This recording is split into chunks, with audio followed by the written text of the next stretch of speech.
My best friend is being cheated on by her husband, but I've been sworn to secrecy about it. Now I'm about to explode and there's going to be a lot of collateral damage. You can call me Melody, 28F, and my husband Frankie and I had been best friends with Hank and Chelsea for probably about 7 years when it all came crashing down. We all met in college and by our senior year were thick as thieves. Somehow against the odds that dynamic continued into our young adult life, and all throughout our 20s we were almost inseparable. Hank was Frankie's best man at our wedding and served in the same role at Hank and Chelsea's wedding. Chelsea and I were each other's maid of honor of course, much to the chagrin of my sister Tracy who never really liked her very much. But that was Tracy's problem. She was always the difficult one. I guess you can say that Chelsea and I were best friends and Frankie and Hank were the same. I was definitely much closer to Chelsea than I ever thought I would be to Hank, who was more of a man's man than even my own husband. Those two could talk about sports and other manly activities all day and night, and sometimes we would let them. But there truly were many special times and we vacationed with each other at least once a year. It was early April and it had been raining for 4 days straight. Frankie got home from the office one evening and looked absolutely exhausted, but our friend Hank was about to ruin his plans of a relaxing evening at home. "That's weird," he said as he looked at his phone. We were just finishing dinner and I had cooked pot roast and potatoes. I asked him what was so weird and considering he was looking at his phone it could be an eternal number of things.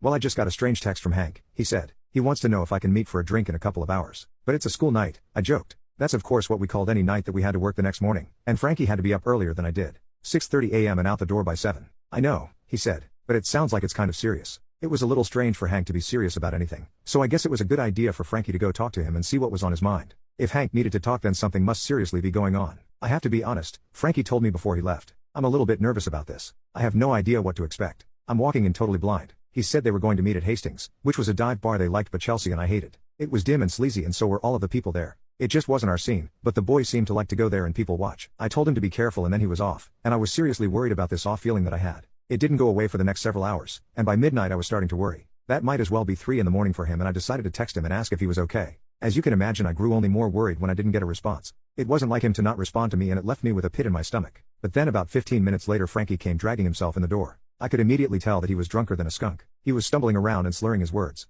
"Have a good time?" I asked him to go into the kitchen and get him a glass of water. "Not really," he said. "Actually it was awful." He laid down on the couch and then immediately sat back up. "Oh damn, the room's spinning." That was always a bad sign and I went and got him the trash can just in case. I asked him to tell me the big mystery with Hank and he took a deep breath and let it out slowly. "I can't talk about it," he said. "What do you mean you can't talk about it?" I asked him, now even more curious than ever. He said that he had promised Hank he wouldn't tell anyone and most especially me. My husband really must have been drunk if he didn't think he was going to have to tell me now. But he still insisted that he couldn't tell me anything, and if he didn't then he was going to face serious repercussions. "Does it involve Chelsea?" I asked, knowing that his face would give it away and it absolutely did. "Come on Frankie, if this involves my best friend then I need to know." "All right," he yelled. "I'll tell you." He made me promise that I wouldn't tell a soul about this and of course I did. Otherwise he said he wouldn't tell me, even though I knew that he'd eventually give it up anyway. When I got there Hank had already been there for like an hour and a half, Frankie explained, and he was already half drunk. He was upset and not really making a lot of sense at first, but when I finally got it out of him, it was definitely not what I expected. "Got what out of him?" I said. "Just come out with it already." "Hank cheated on Chelsea," he said before getting up and running to the bathroom.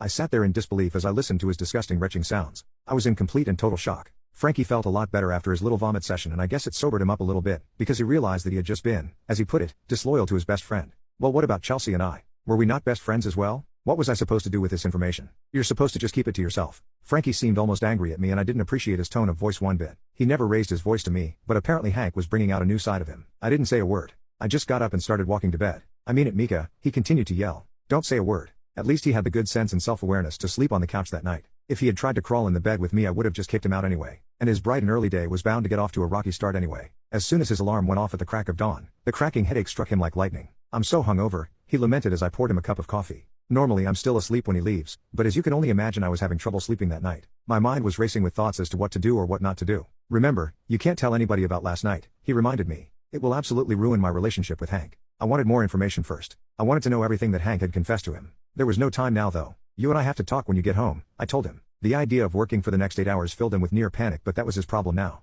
I wasn't the one who peer pressured him into all of those shots last night. That was his best buddy Hank. I was off that day, which meant that I had plenty of time to torture myself about what had just happened. I couldn't stop thinking about what I should do, and I was absolutely torn about it. Frankie said that I would ruin his friendship with Hank if I told Chelsea about this, but I knew that she was bound to find out one day anyway. How would she feel if she knew that I had known about it all along? How much of a fool would she feel like if she was the last to know? I knew Chelsea well enough to know that was exactly how she would feel, but there are a lot of things to consider first. For instance, how was I going to do it and when and where? There may not be any good time to find out that your husband's cheating though. I was going to wait to hear more from Frankie, and when he got home I finally would. He looked more exhausted than I'd ever seen him in his entire life, and as soon as he got in the door he collapsed on the couch. I figured I better get this out of the way quick before he passed out completely. "Are you ready for our talk?" I asked him. "I don't know," he said. "Can it wait until tomorrow? Or next week?" I told him that wasn't going to happen and he made a displeased grunting sound but sat up on the couch anyway. I guess I had him pretty well trained at this point. I want to know more about what Hank told you, I said. Who is he having an affair with? He's not having an affair, Frankie said. It was just one time, or I don't know, maybe 2 or 3. I again told Frankie that I wanted to know who the woman was, and he seemed like he was trying to resist telling me the nuclear codes or something.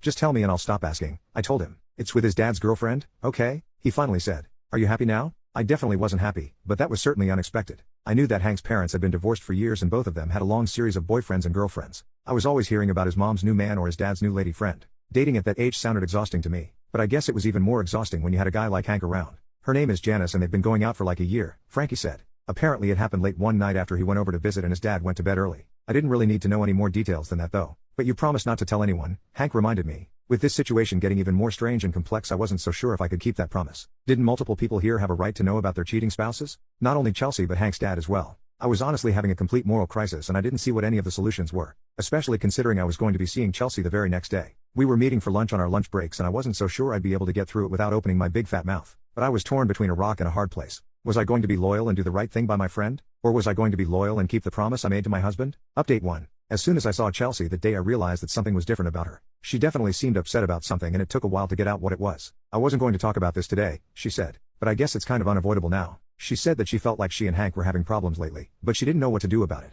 She said there was just some type of distance between them that she didn't know how to make right. I just feel like something is off with him, she said. Has Frankie said anything about it? I know those two talk about everything. I was seriously feeling like I was being pulled in several different directions all at once. Unlike Frankie, I had a pretty good poker face and could easily just tell Chelsea a lie. She was looking at me with her face full of confusion and pain, and I knew that only I could fix it at that moment. But fixing it would cause a whole other host of problems. I wouldn't be able to put the toothpaste back in the tube, and I'm ashamed to say that I chickened out at the last second. No, I said. Frankie hasn't said anything. I knew that she bought it immediately, which made me feel even worse. Chelsea trusted me and I was destroying that trust. She said that she didn't know what was going on with Hank then and she was just going to have to wait and see. She said that maybe he would open up to her at some point soon, but she wasn't holding her breath. He hates talking about his emotions with me, but apparently he had no problem talking about them with my own husband. Maybe the two of them should just get married, considering there didn't seem to be any secrets between the two of them. But I couldn't say the same about Chelsea and I now. Now I was keeping something from her and it made me feel like a complete and total traitor. When I got home later, Frankie made me promise him that I didn't tell Chelsea anything. At this point I was mad and I had no problem taking it out on him. You know this is all wrong, I told him. If we really care about Chelsea then we'll tell her the truth. But sadly and disappointingly my husband disagreed.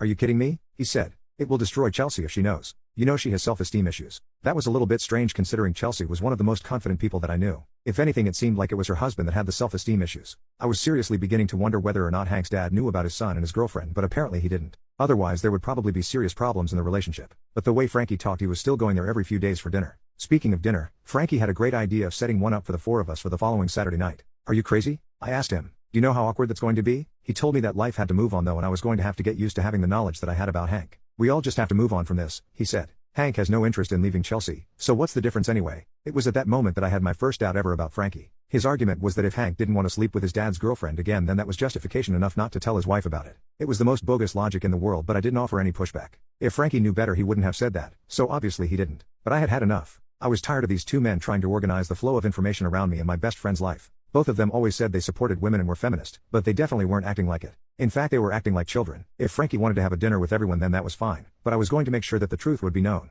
Otherwise there was simply no point in carrying on with any of these relationships. Update 2. For some reason Hank insisted that we go to Gordillo's, which was the most expensive Italian restaurant in town. Let's treat ourselves for once, he said. I have to admit it had the vibe of a Last Supper before I even opened my mouth. I don't know if Hank and Chelsea got into a fight on the way there or what, but there was definitely a bit of chilliness between them. But maybe I was just projecting, because there was plenty of chilliness between Frankie and I as well. He told me on the way there that I better not be getting any ideas about telling Chelsea what her husband had done. Honestly, it was insulting but I was subconsciously planning to deal with that problem as well. I just obviously didn't know it yet. So as we all sat down for dinner, things were already getting off to a rocky start. I guess I couldn't help myself, but I decided to test the waters. Or should I say rock the boat. So Hank, I said, how's your dad doing? I don't know how he managed to do this, but the shock of my question caused him to literally spit out an ice cube that miraculously landed right back into his glass. Oh, he's doing fine, he said. And is he dating anyone? I asked. The last I remember he was with that tall woman. Out that ended a long time ago, Chelsea jumped in. He's dating Janice now. And you should see this woman. Chelsea went into a hilarious impression of the buxom Janice, who seemed to be a little bit full of herself to say the least. But I was looking at Hank the entire time, studying his reaction for clues. It was clear as day that he was uncomfortable and was just dying for her to stop. But my amused reaction encouraged Chelsea to carry on, and before I knew it she was even doing a voice to match the physical characterization of the woman. But Frankie was looking uncomfortable as well and Chelsea took notice. What's wrong with you two? She said to the supposed man at the table. Why don't you two loosen up? Maybe if we were at that messy Hastings place you guys love you'd feel better. The mention of the bar must have elicited some type of a reaction from all three of us. There must have been some type of micro-expression that flashed on our faces that made Chelsea realize that something was going on that she wasn't a part of. "What was that?" she asked, but it was unclear who she was asking. When no one answered, she turned to me. "I guess she thought I was the most trustworthy. You made a face when I mentioned Hastings. Why did you do that?" I looked over at the two boys, whose eyes were pleading with me to play ball, to be the cool girl who would cover for their crimes. But they were fully out of luck, because Chelsea was my friend and a little bit of honesty was long overdue. "Chelsea, I'm so sorry," I said. "But I have to tell you something." "Don't do it," Frankie said, which caused Hank to wonder exactly what it was. "You told her?" he said to Frankie, obviously without thinking. "Told me what?" Chelsea demanded to know. "Will somebody tell me what the hell is going on here?" I felt like there was steam quickly building inside me and I needed a release valve before I blew up. "Hank cheated on you with Janice." I finally blurted out, and I guess it was the valve that I was looking for because I immediately felt a whole lot better. But everyone else instantly felt worse, and especially Chelsea, who looked at me like a deer in headlights as her face went totally white as a sheet.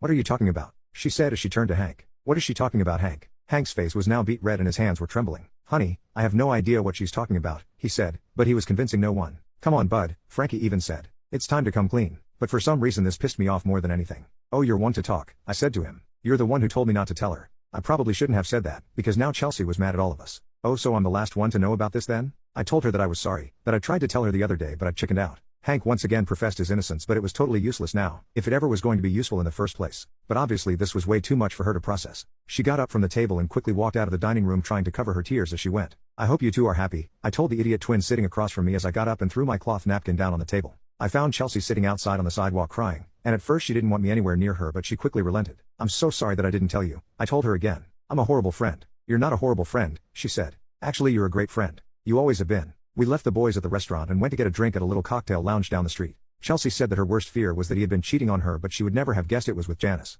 "Are you going to leave him?" I asked her, and she didn't really have the answer at the time, but soon enough if she did, and the answer was yes. It was a seriously difficult time for everyone, and Frankie and I obviously felt like we needed to choose sides. I think deep down he knew that he had backed the wrong horse, because he very quickly agreed with me that Chelsea was the one to choose. Their divorce was finalized a few months later, and I'm happy to say that none of us have anything to do with Hank anymore. Frankie and I had several serious talks about his attitude toward all of this, and I think he's come a long way in understanding where he screwed up. And he better, because otherwise he's going to end up just like Hank, alone and living in a trailer park with his brother. At least Chelsea got away from him, and her and I were able to patch things up. She's my best friend, and that will never change, no matter what Hank or Frankie or any man says or does about it.